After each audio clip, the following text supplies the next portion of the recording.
Let us look further at the subject of emotion, simply to get a clearer picture of reason in the end. We said that we are seeking acceptance of emotion. Acceptance of emotions of ourselves and of others. That makes qua effect no difference. It is in fact an important sign of the connectedness of human beings. The same emotion that we can accept with others have more room and more integration within ourselves, and also more interpretation, natural inner interpretation, also in a moral sense. But that is a completely new subject on its own. Later on, we will also have to think about permission, by the way, which is something else than acceptance. In fact, it is completely different.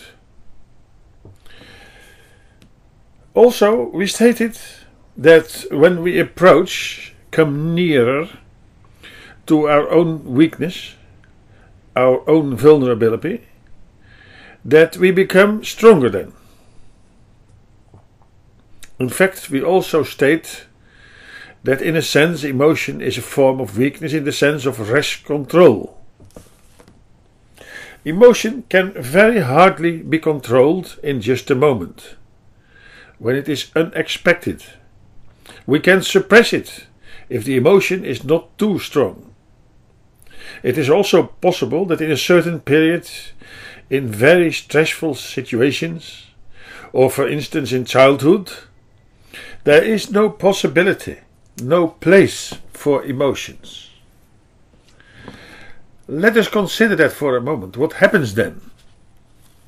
For instance, during a battle, during a lot of violence, or in early childhood, if there is great repression at school, or when an important self-image is threatened, or even worse, when parents seriously neglect feelings and especially emotions of fear and anxiety, or even react negatively or cynical, which is the worst thing that can happen.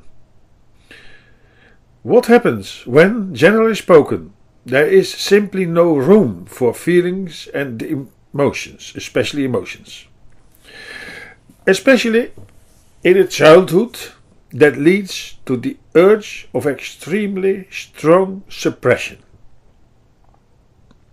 or in fact to the strong urge of postponement. For instance, when a child is silently crying in bed about something that happened during the day, or perhaps months before, or years. But that postponement can only take place if there is first suppression. There is a problem with suppression. We can all recognize that. There are two things. First, the suppression is in fact forceful. It is forced and thereby very strong. So strong that it can be very hard to get rid of it. The suppression can be so strong that it may become impossible to get closer to or in contact with the original emotion. Then the postponement has failed or can fail. The second important thing is that the emotion itself has become stronger, more intense, and can be deformed,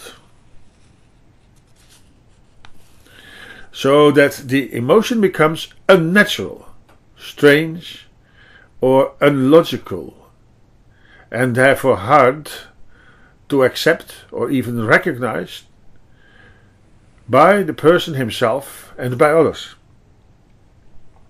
We can see that the word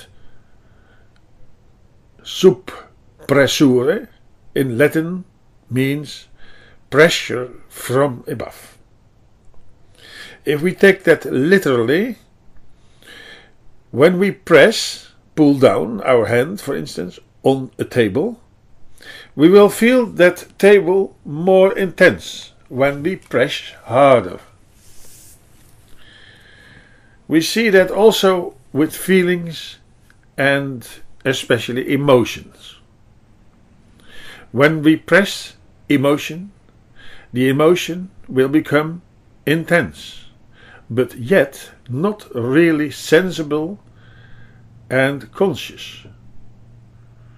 Because to be conscious, it has to be lived. And that is exactly what does not happen when we suppress it.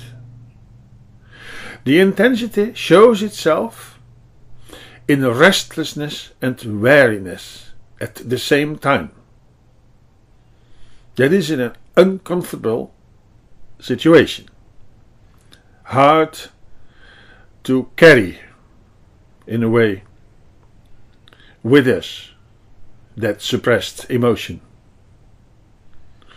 When these two factors, which are in fact inseparable, are there, we mostly speak of a trauma. The factors, again, are first the force of the suppression, a force that is not so easy to dismantle later on. And second, the greater intensity of the original emotion, which is perhaps deformed and not so easy to recognize later on. When that trauma is very clear and convincing, it is recognized as a pathological trauma. In a less dramatic way, we are all, to some extent, traumatized. Of course, this makes the relation to one of our subjects, namely reason, a little bit more complex. Nevertheless, we will in the end come to the meaning of the word reason. But other subjects ask for our attention before we can think about reason itself.